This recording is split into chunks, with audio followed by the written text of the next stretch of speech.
कहानी का शीर्षक है साधु की पुत्री। यह हितोपदेश की एक प्रेरक कहानी है। गंगा नदी के किनारे एक साधु रहते थे। वे न केवल विद्वान थे, बल्कि उनके पास जादुई शक्तियां भी थीं। एक दिन वे ध्यान में मग्न थे, तभी बाज की चोंच से एक चूहिया छूटकर उनके हाथों में आ गिरी। उसकी छोटी सी पूंछ व काली चमकीली आंखें थीं। उन्हें वह बहुत अच्छी लगी, पर घर ले जाने से पहले उन्होंने जादुई मंत्रों के प्रयोग से उसे एक लड़की में बदल दिया। वे उस लड़की को घर ले जाकर पत्नी से बोले, तुम हमेशा से संतान चाहती थी ना, तो लो, आज से यही हमारी पुत्री है।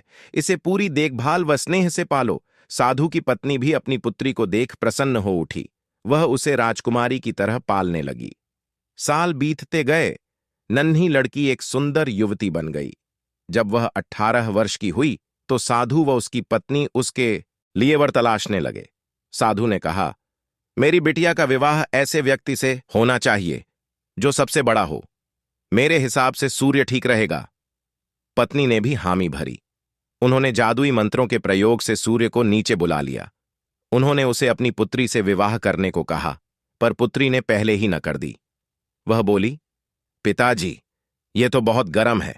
मैं उससे विवाह करूंगी जो इससे भी बेहतर हो। साधु निराश हो गए।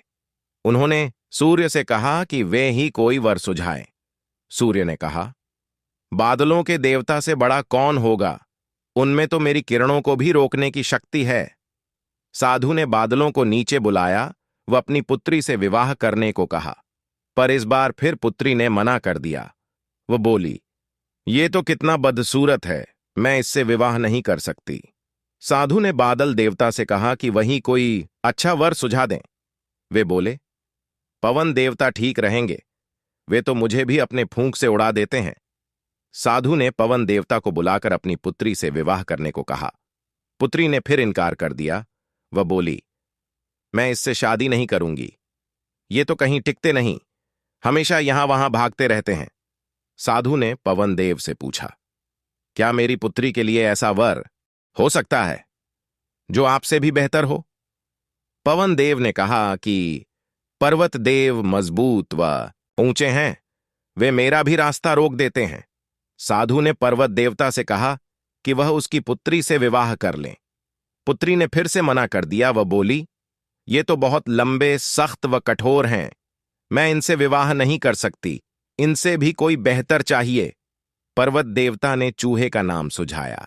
वे बोले, माना, मैं काफी सख्त, मजबूत व ऊंचा हूं, पर चूहे मुझ में भी आसानी से बिल बना सकते हैं। साधु ने चूहे को बुलाया। उसे देखते ही उसकी पुत्री खुशी से उछल पड़ी। हाँ पिताजी, यही तो है वह मैं जिससे शादी करना चाहती थी। साधु ने सोचा, इसे ही किस्मत कहते हैं। यह एक चूहिया थी